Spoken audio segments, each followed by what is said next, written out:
fractional costs of selling a home. Happy Friday, everyone. Harvey Christie here with Remax Lloydminster. How has your work week been going so far? I see several properties being listed and it's definitely a buyer's market.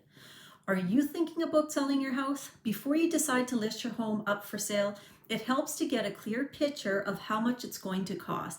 Whether you are sprucing things up with a fresh coat of paint, replacing the shingles, or just covering your taxes, there will be a few bills to pay. Here are some of the true costs that you'll incur when selling your home. Unless your home is relatively new, it will likely need repairs and maintenance. Depending on your home's age and condition, you may also decide to invest in a full home inspection. Having a professional inspector look things over is a great investment, especially if the problem areas require immediate attention.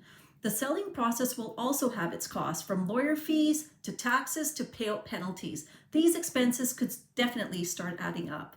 Don't forget to factor in the cost of moving to your new home. Many families fail to budget for moving expenses, which can be significant if you move out of a large home with a lot of furniture. And finally, to get the best price for your home, you will need to be represented by a great real estate agent. Once the house sells, you will compensate your real estate agent with a percentage of the sale price known as commissions.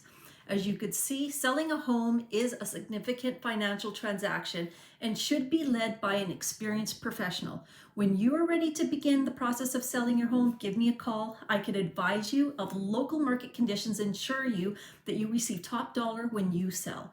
I hope this information was helpful.